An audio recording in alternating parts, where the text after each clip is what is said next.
Qué Sí, brava, dos Pablos. está acá. Tenemos dos Pablos y un Carlos para hablar de otro Carlos. Ujú. Y En la revista recordá que teníamos cuatro Carlos. es exactamente. Y Era- además era un nombre que te posicionaba bien para la dirección de la revista. Estamos hablando de La Pulseada, que fue dirigida en su momento por Carlos Van Hul, también por Carlos Sade. Este, y bueno, y acá estamos, reunidos en Y antes que torno. nada por Carlito, ¿no? Así es. Bueno, nada, gracias a los dos por estar acá.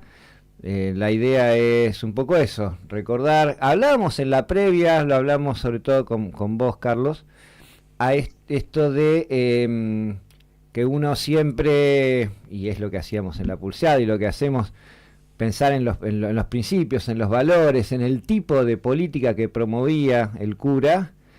Y por ahí pasan los años y uno no es del todo consciente que hay mucha gente que no lo conoció, que no sabe demasiado de él como persona. Por eso también la idea de que a tu recuerdo personal, las experiencias vividas y compartidas, bueno, tenemos el trabajo de Pablo, cuyo libro por supuesto recomendamos, también para acercarnos a él como persona, quién era, qué pensaba, cómo fue que se metió en estas cosas. Y queríamos arrancar con su propia voz.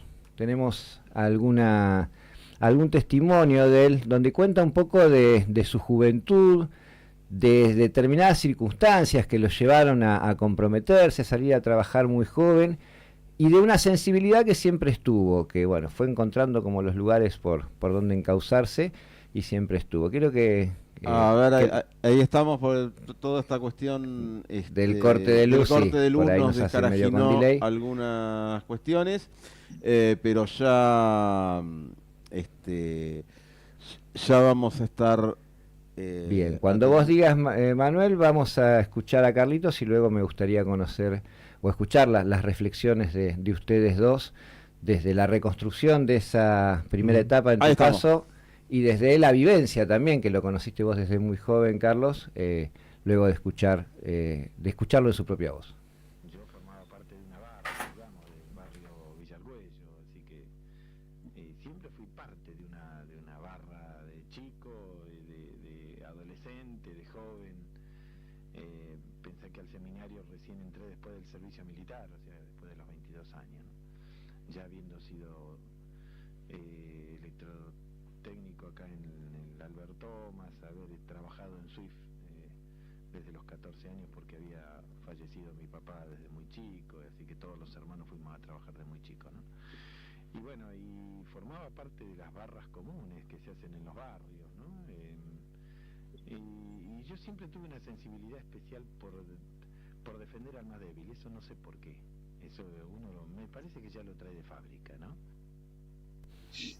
¿Qué opinas, Carlitos? ¿Se trae de fábrica eso? ¿Se Claro. construye? ¿Cómo era en el caso de Cajade? Sí, te aseguro que sí, que venía de fábrica. El otro día cuando vos me decías de hablar del hombre, del muchacho que yo había conocido, fui a parar ahí, exactamente ahí donde cuenta Carlos, porque, digamos, yo llegué a la familia Cajade de la mano de Mario, de su hermano más chico, con quien estudié periodismo y con quien hoy sigue siendo mi hermano. Y entrar a la familia Cajade era entrar directamente al barrio de Villargüello, porque eso que decía Carly era un poco la matriz de toda la familia Cajade. Yo siempre comparaba la casa de la familia Cajade con una especie de calle Florida, de avenida, donde todo el barrio entraba y salía de la mano de alguno de los hermanos, y además los amigos que cada uno de los hermanos iba aportándole a la familia, digamos, en mi caso, qué sé yo siempre cuento, y además había una integralidad con ese barrio y con eso de ayudar al barrio, en donde la casa de los Cajade era epicentro. Así que Carlitos se crió en una familia así. La madre Lilia siempre decía que ella podía imaginar que cualquiera de los cuatro hermanos varones, o Teresita, que era muy chiquitita en ese tiempo, terminara siendo cura. Nunca hubiera imaginado que era Carlitos, que era el más rebelde, el más contestatario tal vez,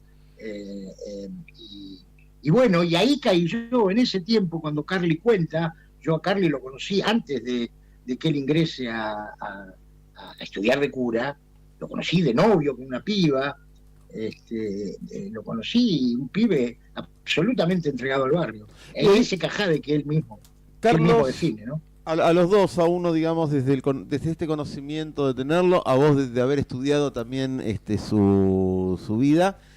¿Por qué esta cosa que traía de fábrica, de siempre ir a ayudar al más débil, por qué les parece que lo canaliza a través de la religión y no de, no sé, de la tantos militancia otros lugares política? posibles? Claro. Una buena pregunta. Bueno, la madre... Perdón, con una iglesia además que venía con una trayectoria no de ser precisamente estar del lado del más débil, ¿no?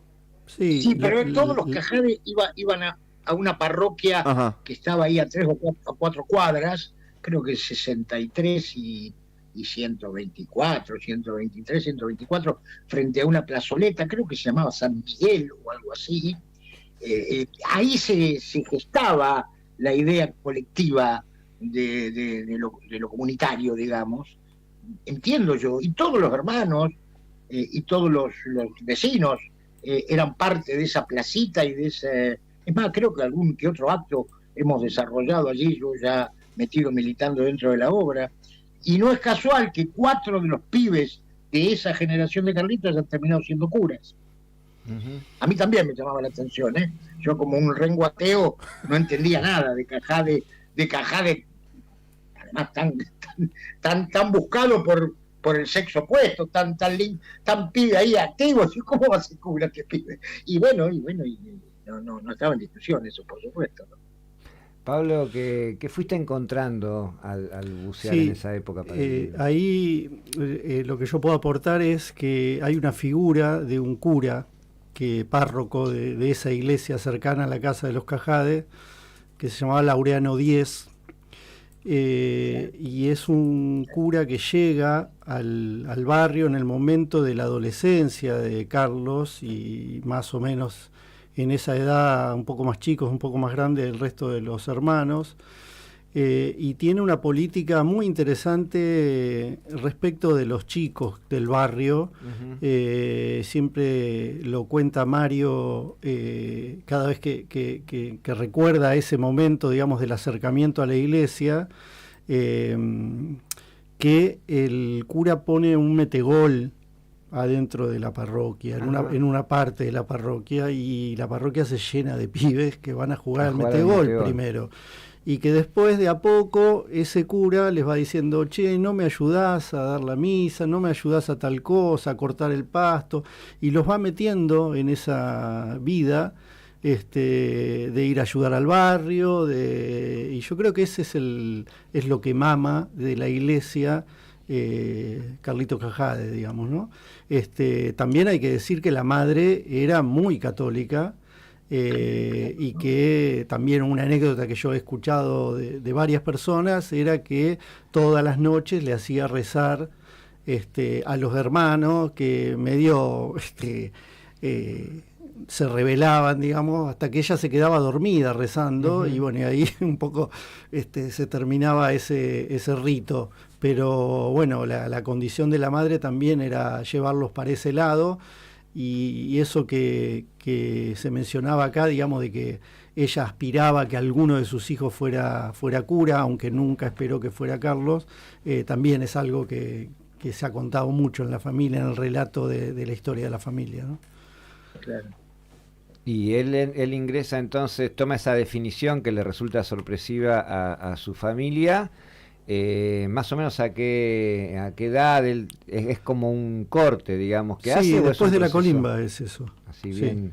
De hecho, le decían que no hiciera la colimba, que se podía salvar si entraba digamos, a estudiar para cura, digamos, pero bueno, él hizo la colimba, y cuando salió entró ahí, debía tener 19, 20 años. ¿Sí?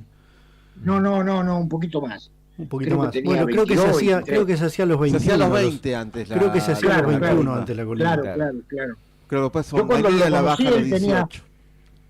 Cuando lo conocí, él tenía creo que 22 o 23 años. Ahí es muy lindante con su comienzo con el estudio para ser cura. Y, a ver, cuando Pablo me hablaba de contar al hombre, yo recordaba ahí una anécdota que creo que vos, Pablo, sí, la has desarrollado y hasta charlado con los protagonistas, de esa novia que Carlitos tenía, a la que él le dice que no seguía más la relación porque iba a estudiar de cura, y no sé, en un encuentro ahí inmediato, esto recordado por Carlitos, era muy simpático y muy gracioso, conoce a otra chica, creo que era una cordobesa, y cuando él retorna ahí al barrio, él no había estudiado nada de cura, y estaba de novio con otra piba, y yo recuerdo, cuando Pablo me dijo de hablar del hombre, a mí me explotó en la cabeza. Claro, uno tiende a contar al luchador, al tipo fogoso, al convencido, al líder que arrastraba. También vamos a ir por ahí, pero esta parte por ahí es bueno, no, conocida. Pero me movilizó mucho tu planteo de hablar del hombre, y fui a parar a ese tiempo que contaba muy bien Pablo, y que en el libro está muy bien detallado, porque Carlitos, al mismo tiempo que era fogoso, 3 segundos después tenía una ingenuidad absoluta, un candor que era típico de los Cajade, pero en particular de él, de buen tipo, y él cuando contaba que su anterior novia no le creía que él había ido a estudiar de cura, en realidad ella entendía que lo había pateado y punto, y nada más. Resultó que él lo contaba y decía, yo no puedo creer que no me crea, pero Carlito, ¿cómo te va a creer?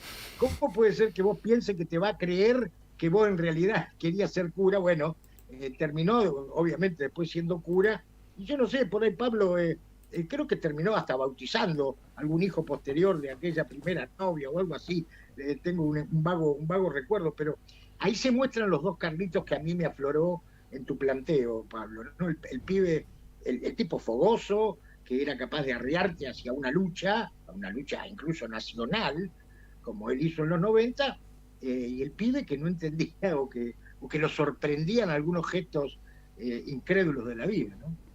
Sí, y el que este que también vos mencionabas de tener una barra, de salir a bailar, claro, digamos, claro, de esa forma tan típica de vestirse que tenía Cajade con los mocasines y la chomba, digamos que era como un sello personal, y que lo siguió teniendo aún de más grande, porque él generalmente no usaba sotana, digamos, entonces lo veías vestido de civil, digamos, para decirlo de alguna manera, y que le daba también esa forma con los vaqueros, qué sé yo, un aire juvenil siempre, digamos, ¿no? De hecho, la imagen que cualquiera que lo conoció tiene de Cajade siempre va hacia una imagen de persona joven, más allá de que obviamente se murió joven, digamos, pero siempre tenía esa forma, la melenita, digamos, esa cosa más de persona más chica de la que realmente era. Avanzamos. Representa un tiempo también, ¿no? Sí, y a su vez una persona que hace cosas para modificar ese tiempo. Avanzando ya un poco, aparece, ya tenemos a Cajade cura.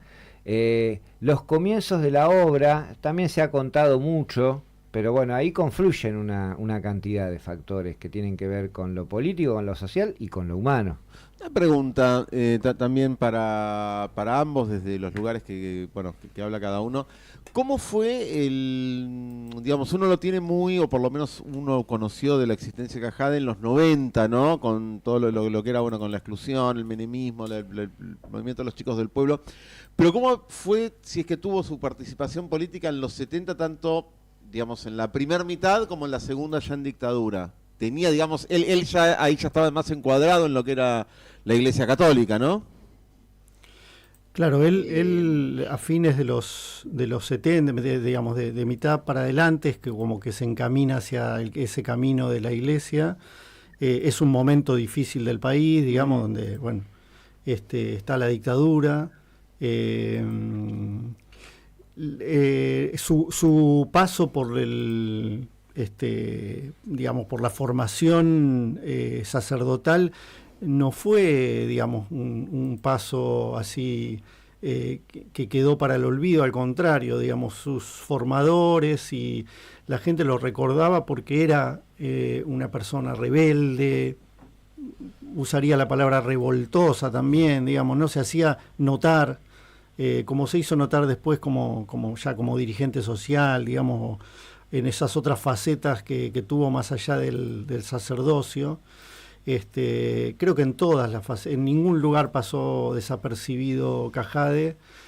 Por eso hay tanto también, y era tan fuerte esa figura, que hay tantos Cajade como gente que lo conoció, digamos, las anécdotas de gente que es más o menos importante o más o menos cercana a la anécdota, siempre es, y que parten desde un bautismo, un casamiento, que son cosas re importantes para las personas, sí, digamos, sí, ¿no? sí. Al cura que te casó, vos te acordás, digamos, sí, ¿no?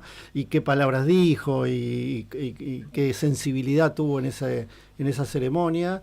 Entonces, el lazo de Cajade con distintos actores sociales o con gente de distintos sectores, siempre fue, él conseguía con esa sensibilidad tan particular y con ese carisma, tocar algún nervio de quien lo trataba, para que quedara en la memoria de esa persona, ¿no? Eso a mí me llamaba mucho la atención, porque uno por ahí venía también de práctica, eso de capacidad de moverse desde la cena en la Fundación Florencio Pérez y ser reconocido como una figura por el diario histórico de la ciudad, a estar en una movilización con referentes sindicales, a un evento donde las señoras del barrio, digamos, ese ir y venir de diferentes mundos, o de mundos que por ahí tienen a veces su propia lógica y no son tan compatibles entre sí, ¿no? Él como que transitaba con bastante naturalidad. ¿Cómo, Carlos? Lo llevaba a su propia convicción. Ahí es donde digo, me aparecen los dos Cajades desde ese planteo humano que vos me hacías, Pablo. A él lo arrastraba fuertemente su convicción, incluso creo entender, o analizo yo, a lugares donde no hubiera estado nunca.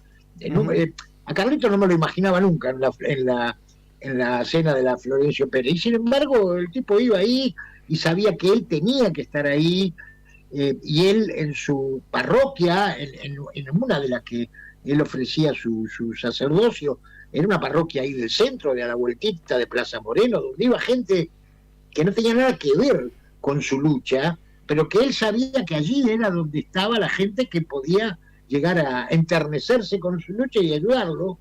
Y alguna vez contaba de que personas que él tenía mucha confianza en el ser humano, ahí va, no en los rótulos, y entonces él contaba hasta con esa ingenuidad y ese asombro que yo marcaba hace un rato, que personas que él no hubiera imaginado nunca, porque las veía distantes, con dinero, distantes de su vida al lado de los pies de la calle, se encontraba con enormes colaboradores después de la obra, que tenían una sensibilidad particular, y él apostaba un poco siempre a eso, me parece, en el fondo, ¿no?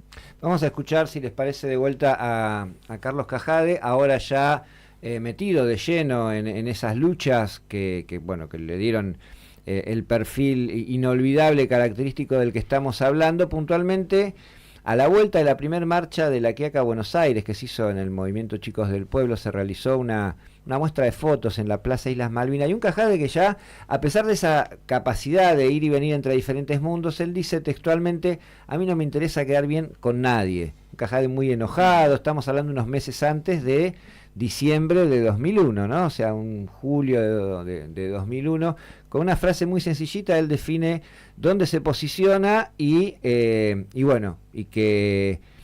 hay cosas, dice él, que ya a esta altura de la vida, creo que lo dice así, a esta altura o son de una forma o son de la otra.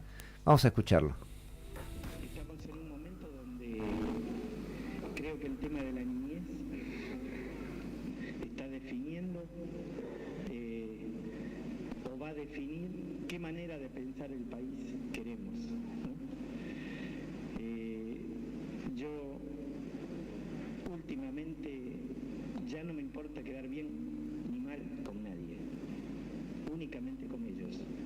Le digo la verdad, lo que le haga mal a la Negri, que es aquella sonrisa que está en esa foto que vive en mi propia casa, lo que le hace mal a ella, me hace mal a mí. Las decisiones que se toman en contra de ella, la toman enemigos míos. Las decisiones que toman a favor de ella, la toman los amigos míos. Así divido. Yo ya no divido ni siquiera por instituciones, ni siquiera a la que represento, lo digo con sinceridad, sino que defino por aquellos que estén jugados por lo humano o no. ¿Qué tienen para contar ya de este Cajade? Con un Cajade que a él las dos marchas, la federal creo que fue la del 94, sí. O la llamada Marcha Grande, la de Rosario a Buenos Aires en el 2000, lo pusieron fervientemente del lado de la batalla, y ahí él habla, fíjate que usa una palabra extraña en Carlitos, enemigo. Un Carlito bonachón, un Carlito con características de pibe bueno, y habla de enemigo, una palabra fuerte. Yo le conocí dos a Cajade, que hasta con dolor él decía que eran personas. Alguna vez le escuché decir a Carlitos la palabra odio, otra palabra extraña en Carlitos, que la profesaba por dos personas puntuales, y lo digo, Monseñor Agueruna, que era quien más obstruía su trabajo sacerdotal dentro de la iglesia, y el hoy intendente de la ciudad de La Plata, que sigo preguntándome como corno, que voy a votar, Julio César Alac. Pero digo, ¿por qué? Porque lo dañaban puntualmente, no a él, sino a la tarea que él reflejaba socialmente. Y él hablaba de odio y de enemigo, cosa que, a ver, aquel Carlito ingenuo que yo digo conocí en el año 74, jamás hubiera dicho.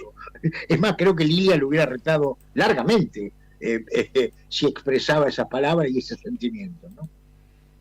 Pablo. Bueno, vos sabés que yo entrevisté a las dos personas que vos nombrás cuando hice el libro, y me llamó la atención, claro, y a otras personas de la política y del mundo incluso empresarial y del mundo de la sociedad de La Plata, de distintos sectores, y me llamó la atención una cosa media unánime del reconocimiento y el respeto precisamente a esto, digamos, a la posición de Cajade, o a la forma como Cajade tenía como meterse en el tema, en la arena, digamos, de la política, sin digamos, inclinarse ante nadie, digamos, sin sabiendo que él tenía una espalda que lo iba a sostener, y plantándose con lo que tenía que con lo que él creía que tenía que plantarse, y eso a la distancia termina siendo algo reconocido de su figura por aquellos que parecían como que estaban en otra vereda, digamos, ¿no? A la manera de enfrentarlo. Sí. Lo que ha generado con el tiempo es un respeto que me parece que va creciendo, además. Qué loco, ¿no? Qué impresionante lo que cuenta Pablo, ¿no? Porque, digamos, reconozco la frontalidad para enfrentarme, o para no bajar la cabeza. A ver, yo me tocó el día más triste en esta historia de Cajade, el día de su muerte. Yo estaba allí en el hospital y fui testigo ya en la vereda, ya después del fallecido Carlitos, de la tarea que se le encomendó, no sé por qué, creo que por ser el mayor, o no, a Raúl, uno de sus hermanos, lamentablemente ya no está entre nosotros. Él fue quien tuvo que ir a la iglesia. Inmediatamente la primera sensación de los Cajade era que el fallecimiento de Carly había que ir a comunicarlo a su no sé, al máximo exponente superior, de La Plata. Sí. Sí, su superior. Iba a decir su jefe, no me salía el término correcto. Estructura, digamos, sí. Y bueno, y lo vi volver a Raúl, y hasta el día de hoy me provoca hasta cierto escalofrío, porque volvió desencajado, triste, llorando, como lloraba alguien a quien en el fondo el que tenía el sentido de religión respetaba, que era la familia de Cajade, respetaba en el fondo a Guerre, o a quien fuera un superior en el marco eclesiástico, porque lo que le contestó el pibe, Raúl llega y le comunica a un edecán de allí, y él va y vuelve y dijo: me dijo algo que me causó impresión. Nos sacamos un peso de encima, le contestó Aguer, y Raúl quería entrar, ya no pudo, y durante muchos días juraba que iba a pegarle, otro sentimiento que Lili hubiera rechazado, y había una sensación extraña, hasta de desilusión, porque Aguer había contestado eso, pero también marcaba esto que dice Pablo. Eran dos rivales frontales, y los dos sabían que eran rivales, y bueno, y eso generaba un peso en la guerra, evidentemente, lo cual hablaba bien también de Carlos. Esto que planteaba Pablo Morosi, ¿no? Para evitar las confusiones. No, Pablo M. Del crecimiento de la figura, ¿cómo es? Porque estamos hablando de alguien que hace 20 años, o sea, ya 2 generaciones que no lo conocen de nombre, de cómo, yo me acuerdo hasta hace no mucho que, bueno, cuando salía la revista La Pulseada, que acá pasábamos el spot y que cerraba con la revista del padre Cajade, también hacía alguien que hacía, no estaba hacía ya mucho tiempo, ¿no? ¿Qué explicación le encuentran? ¿Cómo, digamos que la obra puede seguir, pero que siga el nombre tan fuerte, ¿no? Sí, bueno, yo creo que algo pasó en la iglesia también, claro, en todo este tiempo, ¿no? Buen punto. La llegada de Jorge Bergoglio, digamos, al pontificado, que no solamente era una mirada distinta, sino que era un argentino, fue muy fuerte en lo que pasó acá, en lo que era la interna política, si querés, de la iglesia argentina. Bergoglio le gana una pulseada al sector que representaba, entre otros, Héctor Aguer, y bueno, y eso no solamente es un triunfo político, sino es un cambio de paradigma, si querés. A mí me gusta pensar que la iglesia que trajo Bergoglio se parecía un poco más a la iglesia con la que soñó siempre Cajade. Claro. Y bueno, y de hecho pasó algo puntualmente ahora en estos días, cuando nosotros se nos ocurrió, digamos, hacer una actividad vinculada con el libro y también con una suerte de homenaje o recordatorio de Cajade. Y el primero que dijo, sí, vamos a hacerlo, fue el actual arzobispo de La Plata, digamos, ¿no? Y eso marca ese cambio tan fuerte, claro, del ninguneo. O sea, en el mismo lugar que habían dicho nos sacamos un peso de encima, hoy dijeron vamos a homenajearlo. Del ninguneo al reconocimiento, digamos, ¿no? Es muy claro eso. Claro. Bueno, ¿quién mejor que Pablo Morosi para contar detalles de quién fue Aguer y quién hoy es? Y está muy bien, es una interesantísima reflexión, y aquí voy a algo que lo cuento hasta con algo de vergüenza, no se cuenta esto por radio. Cuando yo me entero que había sido designado Bergoglio,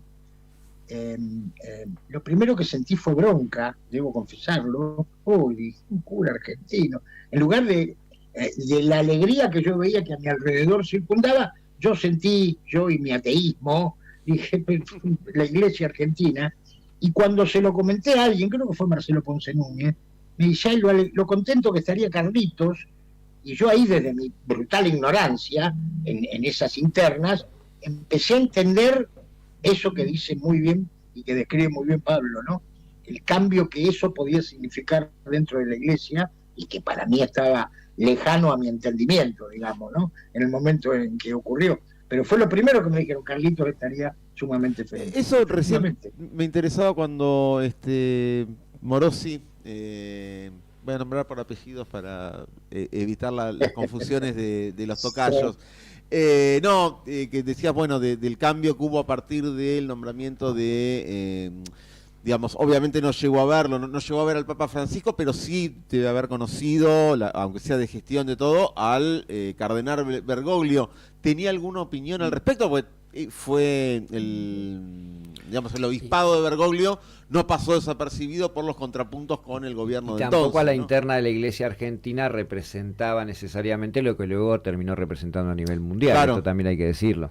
Sí, yo recuerdo que una de las cosas que se cuenta en el libro es en el momento en el que asume el predecesor de Bergoglio en el papado, que era Ratzinger. Él hace una editorial. Que él ahí sí se agarró una calentura bárbara, porque él pensaba que se venía, digamos, de una iglesia o de un papado muy conservador, y se pasaba a uno ultra conservador. Claro.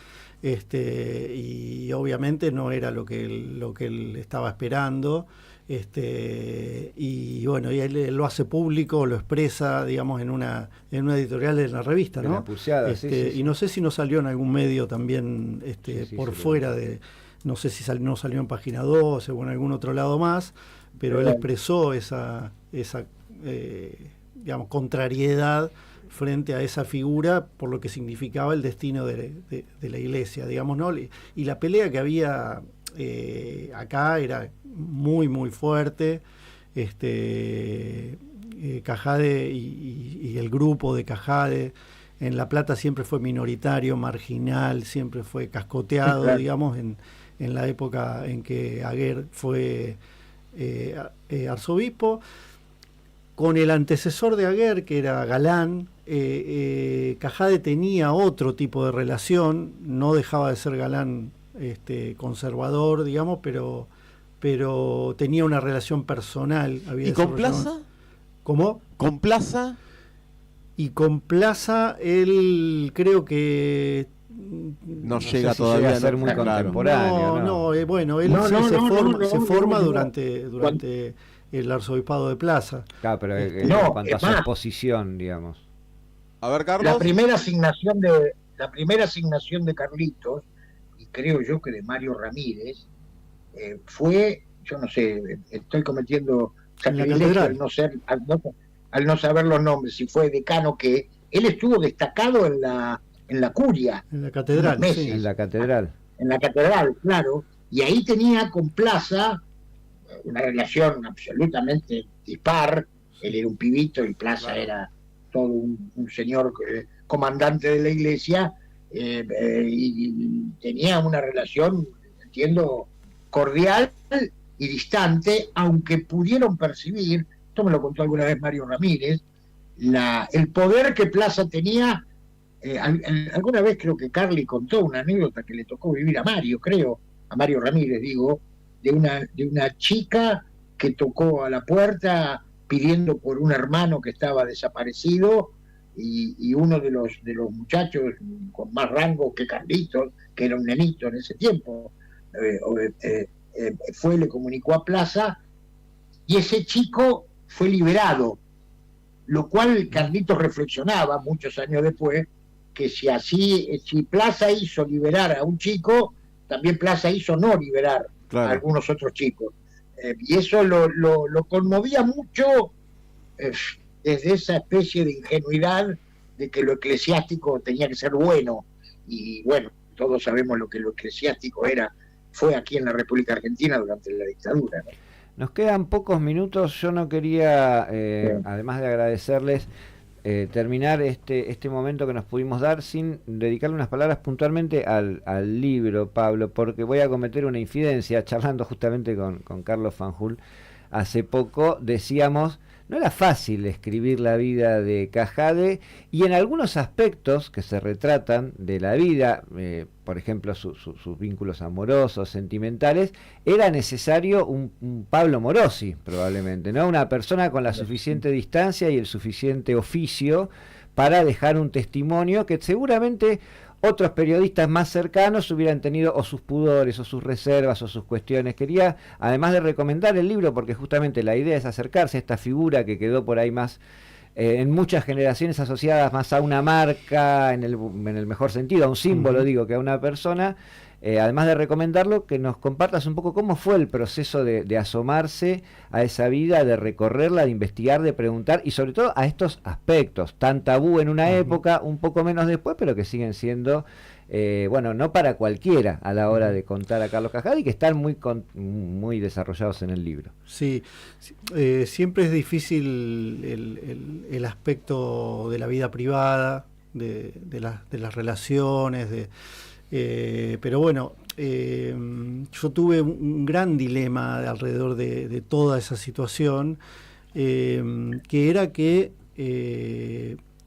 así como Cajade era crítico de la iglesia, era un sacerdote incómodo para la jerarquía eclesiástica, él nunca quiso dejar de servir a la iglesia, digamos, y justamente por ese motivo él no hacía pública esa situación que tenía y que dentro del hogar se vivía con normalidad, digamos, ¿no? Cuando vos hablabas con el entorno más cercano de la gente que estaba en el día a día en el hogar, te decían, pero si los chicos siempre le dijeron papá, si esto todo el mundo lo sabía.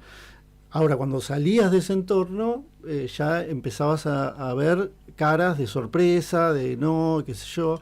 De hecho, en la entrevista con, no me la voy a olvidar nunca más, porque en la entrevista con Aguer yo le pregunto si él sabía cuál era la condición de vida de Cajade, que había tenido hijos, y dice, eran rumores, ¿no? Entonces yo le digo, pero usted nunca quiso confirmar si eso era así o no le interesaba eso. Y me dice, bueno, en la iglesia, mientras no haya escándalo, o sea, me dio una respuesta. Sí, perdón, eso hubiera sido un causal para él de sacarse ese peso de encima. Bueno, yo creo que es eso, por eso digo, como él nunca quiso dejar de servir a la iglesia, y también pero digo, Aguer podría haberlo utilizado para sacarse de encima. Totalmente, porque hay un caso de un amigo de Cajade, que es Valderrain, que lo sacan de la curia.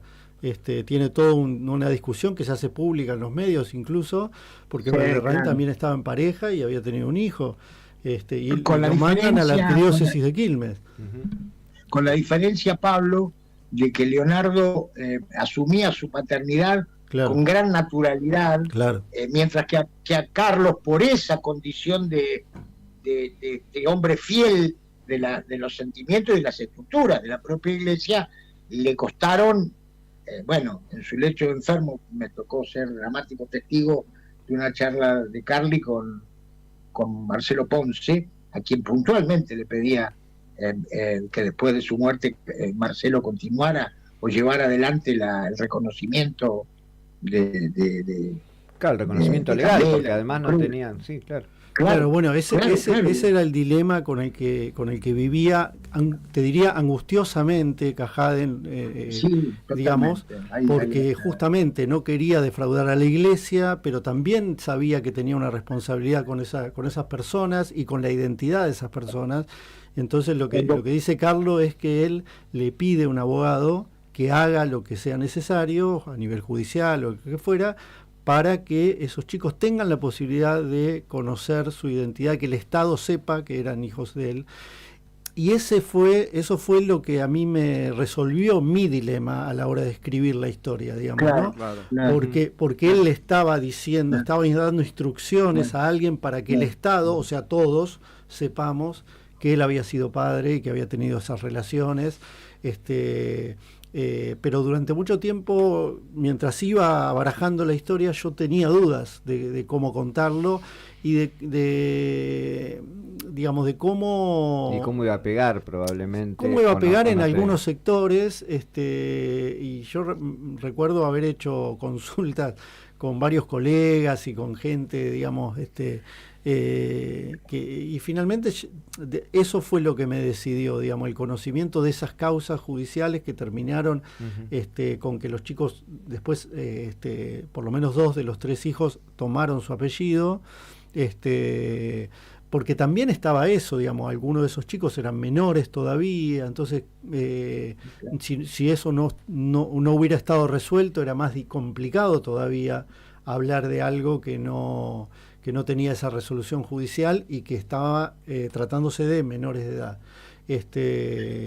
Pero bueno, sí, ese aspecto fue complejo, pero bueno, es esa complejidad que después, pasado el tiempo, vos agradecés haberla enfrentado y haberte por ahí estado sin dormir, sí, pensándola y dándole vuelta, qué sé yo, y haberle encontrado una solución que es con respeto y con profesionalismo, si querés, pero que hace honor a cómo fueron la historia, digamos, ¿no?